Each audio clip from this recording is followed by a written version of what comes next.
Pemirsa, kebakaran besar melanda kawasan Pasar Simpang Sebabi, Kecamatan Talawang, Kabupaten Kota Waringin Timur. Puluhan kios terbakar diduga akibat korsleting listrik.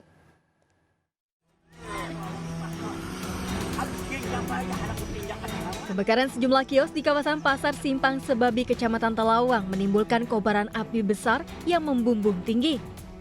Kebakaran terjadi pada dini hari saat warga tengah beristirahat. Banyaknya kios yang terbuat dari kayu membuat api dengan cepat membesar dan menyambar ke bangunan lain. Pasar Simpang Sebabi yang menjual bahan pokok serta kebutuhan rumah tangga ini buka setiap hari dan selalu ramai. Namun pada malam hari kondisi pasar sepi karena pedagang tidak tinggal di kawasan pasar. Kebakaran diduga akibat korsleting listrik. Kejadiannya pukul 3 dini hari tadi pagi. Dan bangunan yang terbakar itu kurang lebih 30 kali 90. Kemudian mereka menangani kurang lebih 3 jam sehingga berhasil dipadamkan itu kurang lebih pukul 6 pagi. Tidak ada korban jiwa, namun hampir seluruh barang milik pedagang di Pasar Simpang Sebabi ludes terbakar. Dari Sampit, Kabupaten Kota Waringin Timur, Kalimantan Tengah, Norman Syah melaporkan. Tabung kompres natural gas atau CNG yang diangkut sebuah truk meledak saat terjebak macet di Jalan Raya Sukabumi Bogor, Kabupaten Sukabumi, Jawa Barat. 2 orang tewas dan 9 orang terluka. Ledakan diduga dari saluran pipa gas yang patah sehingga bocor mengakibatkan ledakan.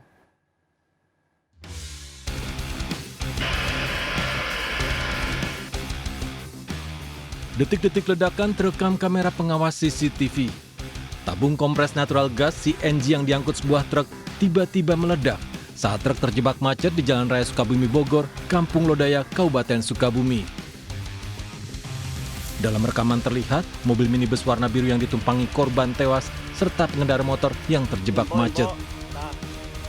Kedua kendaraan tepat berada di belakang truk pengangkut gas CNG.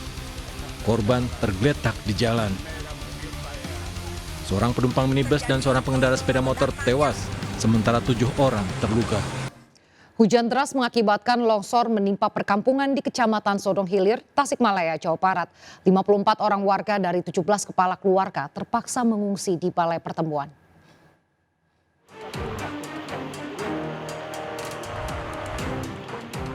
Bencana tanah longsor menimpa desa Cukang Jayaguna, Kecamatan Sodong Hilir, Kabupaten Tasikmalaya.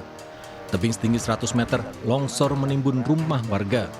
4 rumah rusak berat, 2 rumah rusak ringan, dan 11 rumah warga terancam tanah longsor. Pemerintah desa Cukang Jayaguna mengevakuasi warga terdampak, mengungsikan 54 orang warga dari 17 kepala keluarga. Longsor terjadi dini hari saat hujan deras mengguyur kawasan tersebut. Diperkirakan jam 3 dini hari, warga semua lagi pada tidur, cuman ya biasa terbangun waktu itu ya semua keluar dikarenakan hujan terus menerus. Tidak ada korban jiwa maupun luka. Warga sempat mengungsi sebelum rumah tertimbun longsor. Warga di pengungsian telah mendapatkan bantuan sandang dan pangan. Namun mereka berharap dapat direlokasi ke tempat yang lebih aman karena tempat tinggal mereka masih rawan terkena bencana longsor. Dari Tasikmalaya, Jawa Barat, Asep Juharyono, N-News melaporkan. Hujan deras dan angin kencang yang melanda Kota Makassar, Sulawesi Selatan nyaris mengakibatkan pesta pernikahan bubar. Tenda pernikahan bergoyang-goyang diterjang angin kencang mengakibatkan tamu undangan panik.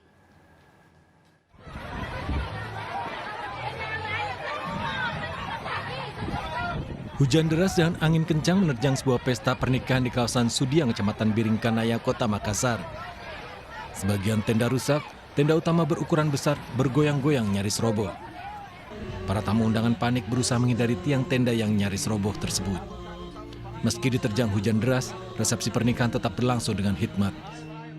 Memang beberapa hari ini wilayah di Sulawesi Selatan khususnya Maros dan Makassar itu diguyur hujan ketika siang sampai sore ini gitu. Itu hujan disertai apa, Pak? Hujannya hujan deras, hujan lebat, terus disertai dengan angin kencang dan guntur-guntur juga kilat. Kilat juga ya, Pak. Perakiran cuaca BMKG Sulawesi Selatan menyebutkan sebagian wilayah Sulawesi Selatan memasuki musim penghujan mulai pertengahan bulan November. Puncak musim hujan diperkirakan terjadi awal Januari 2024. BMKG mengimbau masyarakat selalu berhati-hati dan lebih waspada terkait potensi bencana memasuki musim penghujan. Dari Makassar, Sulawesi Selatan, Wahyu Ruslan, iNews melaporkan. Korban banjir yang merendam Kabupaten Aceh Singkil, Aceh mencapai 19.012 jiwa.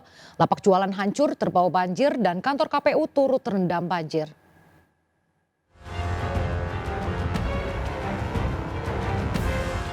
Banjir yang terjadi sejak Jumat lalu masih merendam 25 desa di 4 kecamatan Aceh Singkil, Aceh. Korban banjir meningkat menjadi 19.012 jiwa. Sementara saat ini banjir yang menggenangi jalan provinsi di Desa Ujung Bawang sudah mulai bisa dilalui kendaraan roda 2. Banjir juga merusak sejumlah fasilitas, salah satunya lapak jualan warga di Desa Ujung Bawang. Sedikitnya 6 lapak jualan milik warga yang berada di Padang Ujung Bawang roboh dan sebagian konstruksi lapak terbawa arus banjir. Ini kan bisa apa nanti itu yang baguskan dulu itu, udah hancurkan jual mainan itu. Jual mainan ya? Iya. Selain itu banjir juga merendam halaman kantor dan gudang logistik KPU Kabupaten Aceh Singkil. Mengantisipasi air kian tinggi, KPU telah mengevakuasi logistik ke tempat yang lebih tinggi. Juga tidak tergenang dan logistik juga sudah aman. Kemudian langkah yang kita lakukan juga kemarin untuk antisipasi logistik kita naikkan ke atas meja, kita susun semua di atas meja. Selain itu banjir yang merendam halaman kantor KPU juga membuat pekerjaan pembangunan gudang logistik yang baru terpaksa dihentikan sementara. Dari Aceh Singkil Aceh, Suparman Munte melaporkan. Terima kasih masih bersama kami. Pemirsa, pemerintah melalui Kementerian Agama dan Komisi 8 DPR RI menyepakati biaya penyelenggaraan ibadah haji atau PPIH 2024 sebesar 93,4 juta rupiah. Artinya BPIH 2024 naik sekitar 3,4 juta rupiah dibanding BPIH 2023 sebesar 90 juta rupiah.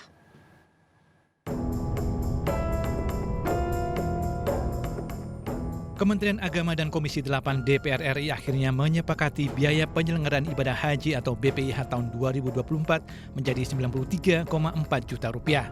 Dibanding BPIH tahun 2023 yang mencapai 90,05 juta rupiah, BPIH 2024 naik sekitar 3,4 juta rupiah. Kenaikan BPIH tidak lepas dari pengaruh perubahan kurs dolar Amerika sehingga berdampak pada kenaikan biaya akomodasi dan konsumsi. Kemenak menyatakan kenaikan BPIH mencakup aspek keadilan dan keberlangsungan keuangan haji.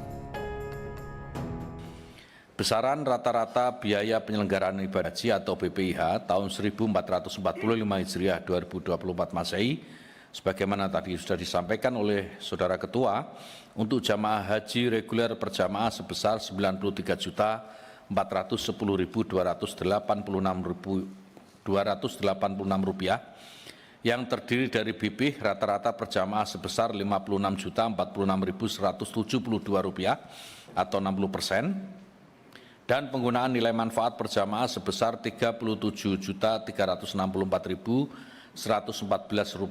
atau 40%. Kedepan skema baru dalam pelunasan biaya penyelenggaraan ibadah haji atau BPIH harus mulai diterapkan, yaitu jamaah calon haji bisa melakukan pelunasan ongkos haji dengan cara mencicil atau angsuran. BPIH 2024 terdiri atas 2 sumber pembiayaan, yakni biaya perjalanan ibadah haji dan nilai manfaat. Biaya yang ditanggung langsung oleh jemaah haji adalah 60% atau 56 juta rupiah. Dari Jakarta, tim liputan melaporkan.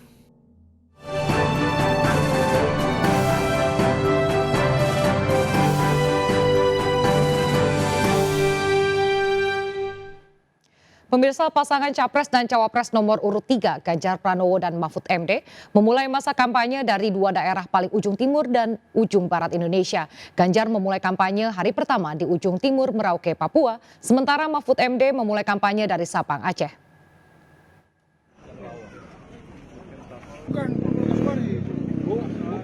Calon Presiden nomor urut 3 Ganjar Pranowo memulai kampanye hari pertamanya dari titik paling timur Indonesia, Merauke, Papua.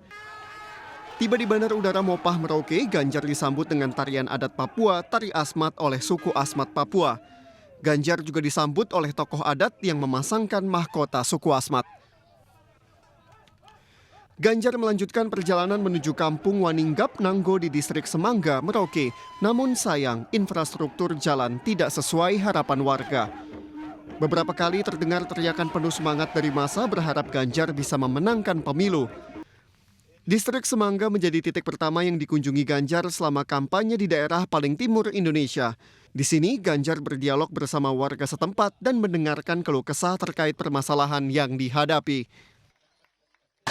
Dan dari daerah negeri matahari terbit inilah ada sebuah harapan besar di mana desa remote area perlu mendapatkan prioritas untuk dibangun. Sementara itu calon wakil presiden nomor urut 3 Mahfud MD mengawali kampanye serentak di ujung barat Indonesia yakni Sabang, Aceh.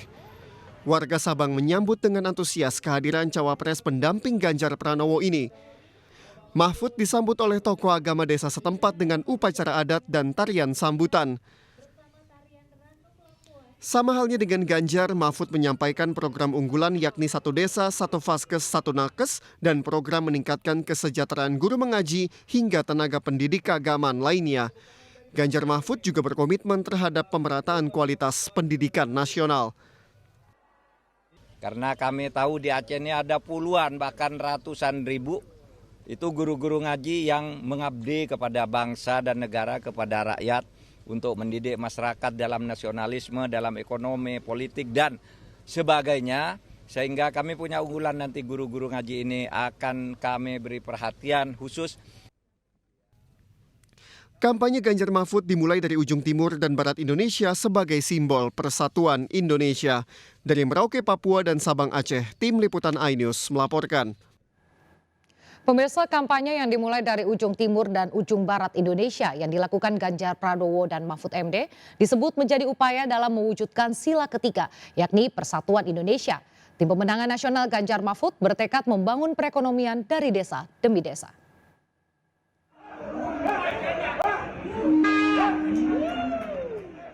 Masa kampanye pemilu 2024 sudah dimulai. Ketiga pasangan calon capres dan cawapres melakukan kampanye perdananya dimulai hari Selasa kemarin hingga 10 Februari mendatang. Pasangan capres-cawapres Ganjar Pranowo dan Mahfud MD mengusung sila Pancasila nomor 3, yakni Persatuan Indonesia untuk kampanye pemilu. Hal ini sesuai dengan nomor urut yang didapatkan Ganjar dan Mahfud, yakni nomor 3. Untuk mewujudkan persatuan Indonesia, pasangan capres-cawapres Ganjar Mahfud pun memulai kampanye dari ujung timur dan ujung barat Indonesia. Ganjar berada di Merauke, Papua, sementara Mahfud di Sabang, Aceh. Ini untuk mengatakan apa kan? Kalau 3, Pancasila nomor 3, persatuan Indonesia. Dari Sabang sampai Merauke kita bersatu. Inilah simbolik sekali dan dimulai juga dari desa. Desa di Sabang dan desa juga di Merauke. Karena kita ingin membangun ekonomi kita mulai dari desa. Dengan kampanye di Merauke dan Sabang, pasangan nomor urut 3 ini bertekad akan membangun perekonomian dari desa demi desa hingga tercipta pemerataan. Tim Liputan iNews melaporkan. Pemirsa, calon presiden nomor urut 1 Anies Baswedan melakukan kampanye pertamanya di Tanah Merah, Jakarta Utara. Anies menemui warga Jakarta dan melanjutkan kampanye ke Bogor, Jawa Barat. Ratusan warga menyambut kedatangan calon presiden nomor urut 1 Anies Baswedan. Di hari pertama kampanye, Anies Baswedan memfokuskan kampanye di wilayah Jakarta dan Bogor. Kampanye pertama digelar di Tanah Merah, Jakarta Utara yang memiliki arti sejarah tersendiri untuk Anies dalam kiprahnya di dunia politik. Anies pertama kali diusung oleh warga Tanah Merah untuk mencalonkan diri menjadi Gubernur DKI Jakarta pada 2016 silam. Anies berharap dengan melakukan kampanye di Tanah Merah bisa menjadi momen mengulang momen yang sama. Usai dari Tanah Merah, Anies melanjutkan kampanye di Gor Ciracas, Jakarta Timur dan Gor Laga Pekansari, Kabupaten Bogor, Jawa Barat.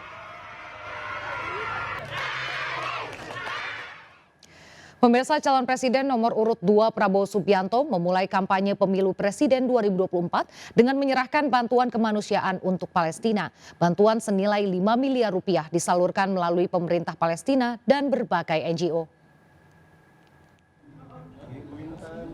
Pasangan Capres-Cawapres nomor urut 2 Prabowo Subianto dan Gibran Rakabuming Raka memulai kampanye pemilu dengan kegiatan sosial berupa penyerahan bantuan kemanusiaan untuk Palestina. Penyerahan bantuan senilai 5 miliar rupiah ini diberikan langsung oleh Prabowo yang diwakili Ketua Tim Kampanye Nasional Rosan Ruslani pada hari Selasa di Media Center TKN Jakarta Selatan.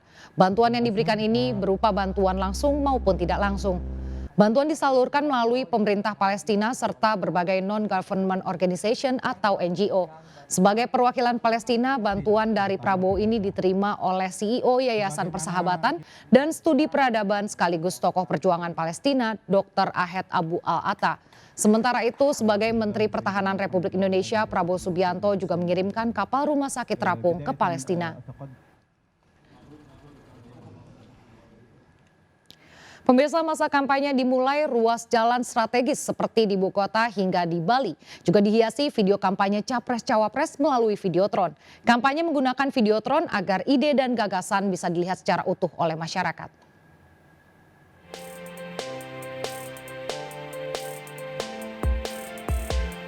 Pasangan Capres-Cawapres nomor urut 3 Ganjar Mahfud juga memulai kampanye ide dan gagasannya lewat Videotron.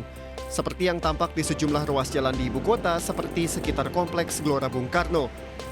Melalui Videotron, ide dan gagasan dapat tersampaikan dengan jelas dan secara estetika juga tidak merusak pemandangan. Kampanye melalui Videotron Ganjar Mahfud juga muncul di kawasan Jalan Pantai Kute, Badung, Bali. Di kawasan favorit wisatawan ini, ide dan gagasan dari pasangan nomor urut 3 ini disampaikan dengan harapan tidak hanya diketahui oleh warga domestik, namun juga wisatawan mancanegara. Menurut saya sebagai masyarakat Kute, Pak Ganjar karena telah mumpuni di dalam pemerintahan di daerahnya, Ganjar dan Pak Mahfud juga mumpuni di pemerintahan di negara Indonesia kita ini. Pandangan saya sangat tegas Pak, kayaknya Pak ya, tegas, berwibawa. Video calon presiden dan wakil presiden Ganjar dan Mahfud MD juga berisi tentang tagline gerak cepat, Indonesia lebih baik dan Indonesia unggul. Tim Liputan iNews melaporkan. Relawan Ganjar Mahfud sepulau Jawa menggelar rapat koordinasi di G-Expo Kemayoran, Jakarta Pusat.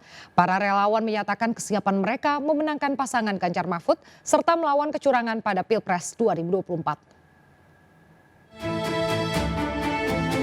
Ribuan relawan memadati acara koordinasi nasional relawan Ganjar Mahfud sepulau Jawa di G-Expo Kemayoran, Jakarta Pusat. Mengusung tema memastikan tahapan penyelenggaraan pemilu yang jujur, adil, langsung, umum, dan rahasia.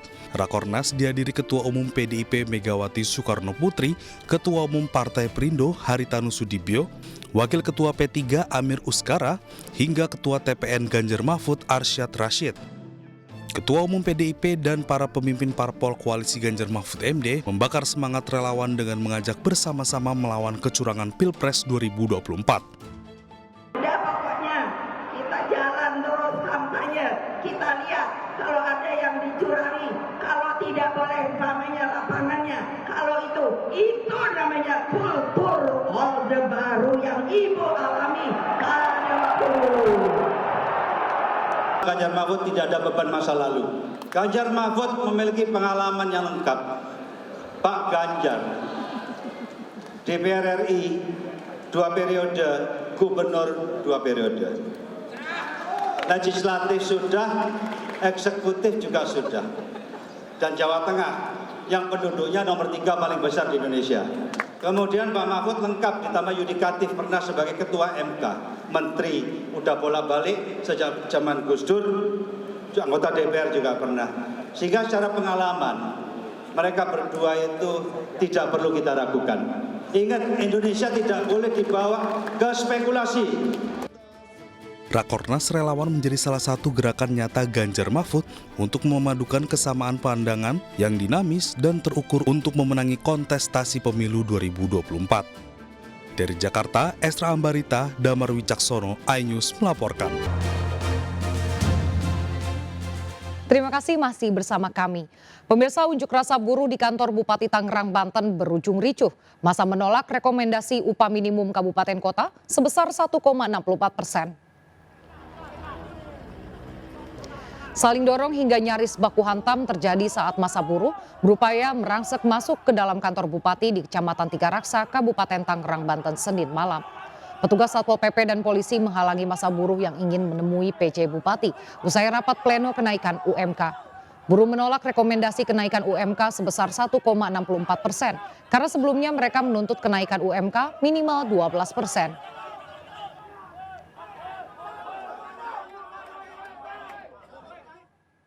Pemirsa, bus antar provinsi ludes terbakar di perempatan Jalan Joko Tole, Kota Pamekasan, Jawa Timur. Kebakaran terjadi saat bus dalam kondisi penuh penumpang.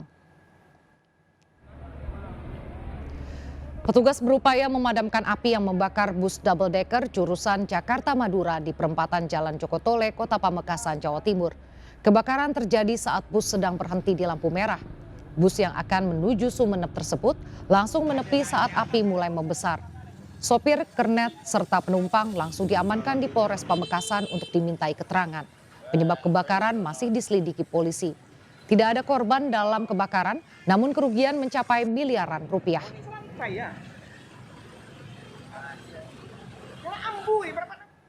Harga komoditas beras di sejumlah pasar tradisional di Purwakarta, Jawa Barat terus naik. Selain beras, harga komoditas cabai juga masih tinggi. Mahalnya harga beras dan cabai ini diduga dampak kemarau panjang.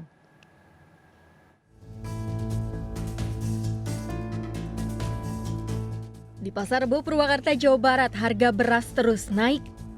Harga beras medium yang sebelumnya dijual dengan harga Rp10.000 per kilogram naik menjadi Rp13.000 per kilogram.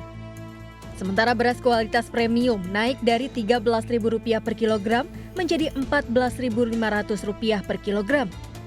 Kenaikan harga yang terjadi sejak 3 bulan terakhir diduga akibat dampak musim kemarau panjang. Dari 12 sampai 13 per kilo.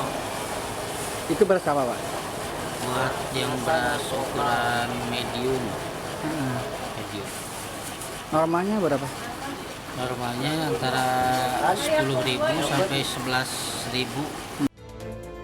Selain beras, harga komoditas bahan pokok lainnya juga naik.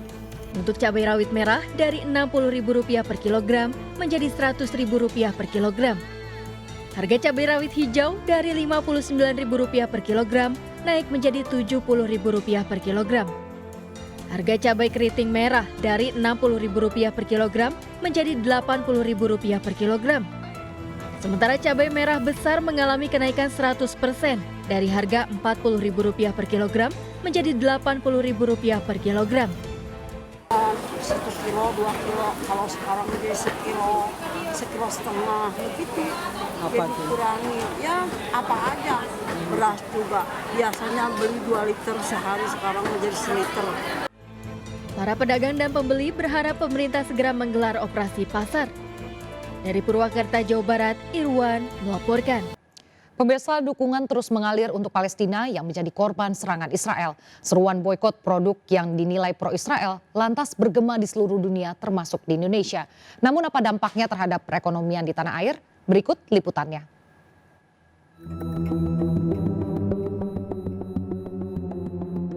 Seruan boikot produk pro-Israel terus bergema hingga saat ini termasuk di Indonesia. Majelis Ulama Indonesia pun mengeluarkan fatwa terbaru yang berhubungan dengan konflik yang terjadi. Majelis Ulama Indonesia menerbitkan fatwa terbaru nomor 38 tahun 2023 tentang hukum memberi dukungan kepada perjuangan Palestina. Dalam fatwa itu dijelaskan bahwa wajib hukumnya umat Islam memberikan dukungan kepada Palestina. MUI juga memberi imbauan untuk menghindari transaksi dan menggunakan produk yang terafiliasi dengan Israel. Usai fatwa dikeluarkan, seruan pemboikotan terhadap produk Israel lantas ramai di masyarakat. Tidak ada daftar atau list dari produk tertentu, tetapi hanya adalah seruan untuk tidak menggunakan atau menjauh dari produk yang terafiliasi dengan Zionis Israel. Produknya bisa saja halal dan bisa saja telah mendapatkan sertifikasi halal. Tetapi ya karena tadi masyarakat mencurigainya, menduganya bahwa mereka adalah bagian dari supporting ekonomi Israel atau terafiliasi dengan Zionis Israel, upaya mendukung ya gerakan Zionis Israel yang menginvasi Gaza hari ini, itu hukumnya haram. Saya kira ini bagian dari sensitivitas kemanusiaan atau rasa kemanusiaan, sehingga kita juga tidak bisa lagi membendung gerak masyarakat, ya, semangat masyarakat untuk meninggalkan produk-produk yang mereka pantas untuk diboikot. Di Surabaya, Jawa Timur, ratusan orang melakukan aksi mendukung Palestina. Mereka menggeruduk restoran cepat saji yang dinilai pro-Israel dan menuntut agar dapat menutup operasional. Di ibu kota, sejumlah restoran cepat saji ternama nampak sepi dari para pengunjung. Namun di sisi lain, aksi boikot dikhawatirkan akan berdampak besar kepada perekonomian di tanah air. Paling tidak ada 4 aspek dalam produk itu tadi. Yang pertama adalah bahan baku, yang kedua adalah lokasi produk itu dibuat, yang ketiga adalah brandnya sendiri, yang keempat itu adalah pemilik dari perusahaan tadi gitu loh. Nah, dalam banyak kasus itu memang aksi boikot itu efektif kalau kita pastikan bahwa keempat-empatnya itu berasal dari lokasi atau dari negara yang memang menjadi sasaran dari aksi boikot tadi gitu loh. Restoran cepat saji katakanlah, itu brandnya mungkin brand Amerika, tapi dia perusahaan Indonesia. Pekerjanya pekerja Indonesia, bahan bakunya juga dari Indonesia. Jadi ketika ada aksi boikot tadi, itu ya tadi ya Pak, pihak-pihak yang kemungkinan tidak ada urusan itu jadi kena dampaknya. Sebenarnya semampu kita aja ya kan, itu kan masalahnya substitusi dengan barang yang kita ketahui ini adalah pro Israel, kemudian kita ganti dengan produk yang lain. Kalau misal kena boikot kan kasihan orang-orang ke PHK yang kayak gitu, jadi gak punya lapangan kerja lagi.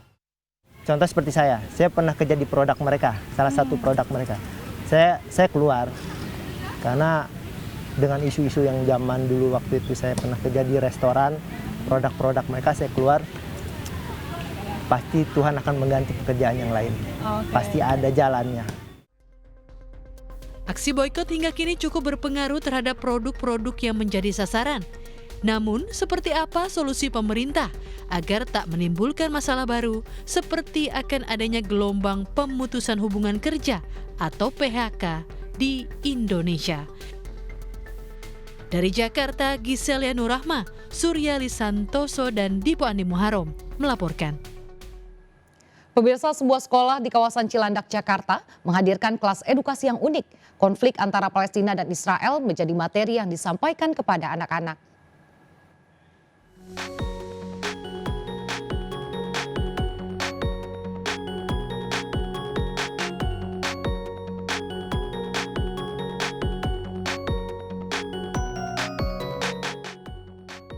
Sudah 1 bulan lebih dunia berduka akibat serangan yang dilakukan Israel terhadap Palestina. Banyak sekali bentuk dukungan yang diberikan kepada saudara-saudara kita di Palestina, tak terkecuali anak kecil. Jadi kita langsung lihat ke dalamnya.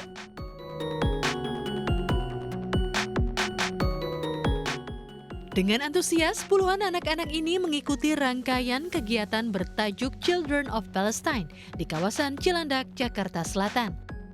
Mulai dari cerita sejarah negara Palestina hingga membuat ragam kerajinan tangan yang bertema Palestina. Seperti layang-layang bendera Palestina mewarnai peta negara Palestina hingga yang satu ini. Nah pemirsa, jadi dalam kegiatan ini banyak sekali kegiatan yang digelar, namun tentunya masih berhubungan dengan negara Palestina. Dan ini salah satunya yang menarik perhatian saya, ini adalah anak-anak dikumpulkan, mereka harus membuat surat yang nantinya ditujukan kepada anak-anak yang ada di Palestina. Semoga sekecil apapun bentuk dukungan yang diberikan bisa membuat anak-anak di Palestina tersenyum. Wah, apa ini? Namanya apa jadinya? Muhammad? Ya, kelas edukasi yang digelar salah satu sekolah ini memang tidak biasa. Dengan cara yang unik, para pengajar menyampaikan konflik yang saat ini sedang terjadi dengan cara yang menyenangkan. Diharapkan anak-anak dapat memahami dan mendukung saudara-saudara kita yang tengah berjuang di Palestina.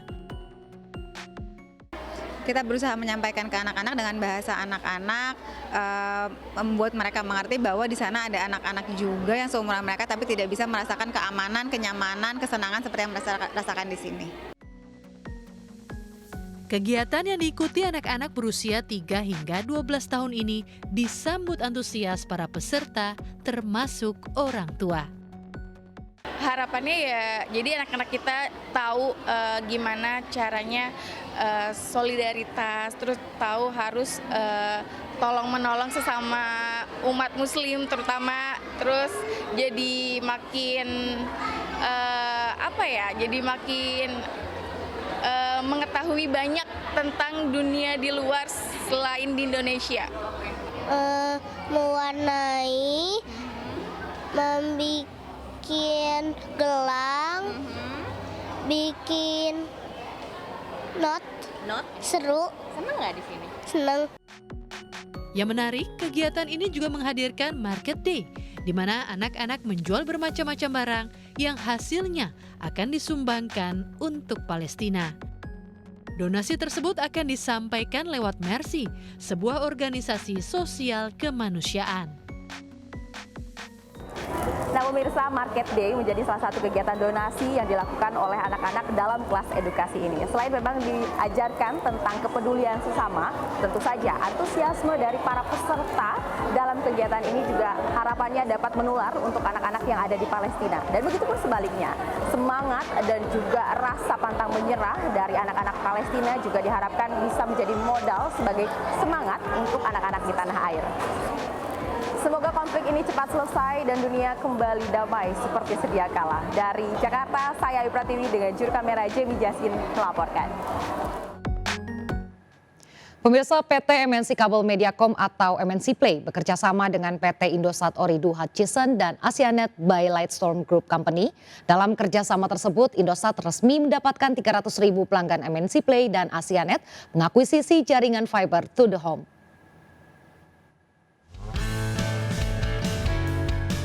PT Indosat Ooredoo Hutchison mengumumkan kesuksesan kolaborasi dengan Asianet by Lightstorm Group Company dan PT MNC Kabel Mediacom atau MNC Play untuk menghadirkan pengalaman digital yang lebih lengkap kepada pelanggan.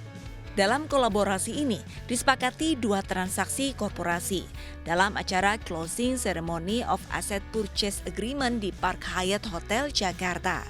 Pertama, transaksi akuisisi pelanggan MNC Play yang merupakan penyedia jasa layanan jaringan berbasis fiber terkemuka di Indonesia, resmi dibeli oleh Indosat. Adapun transaksi akuisisi yang kedua adalah Asianet by Lightstorm Group Company mengakuisisi semua jaringan fiber to the home atau FTTH MNC Play. We have close to 100 million customers, but when it comes to FTTH, these businesses are scale business. We started our Hi-Fi brand. We are focused on building fiber infrastructure, particularly in emerging markets and exciting markets like Indonesia, where there's a huge base of users. Dalam kerjasama dan kolaborasi ini, MNC Play akan fokus pada penyediaan konten, di mana pelanggan dapat menikmati dan memilih antara FTTH atau Internet Protocol Televisi Service atau IPTV maupun keduanya dalam satu paket yang sama. Semua ini tidak bisa lepas, ada FTTH atau broadband network, pasti ada layanan internetnya, nah, kemudian nanti pasti perlu konten juga kan, nah kontennya ini IPTV yang di-provide oleh masih dari NKR. Akuisisi ini menjadi sebuah standar baru bagi industri dalam hal menghadirkan internet rumah tangga dan layanan entertainment berkualitas di Indonesia. Dari Jakarta, Megalatu Damarwi Caksono, iNews melaporkan. Kami akhiri jumpa kita pagi ini. Saya Raisa Nadia, selamat beraktivitas, tetap semangat dan sampai jumpa.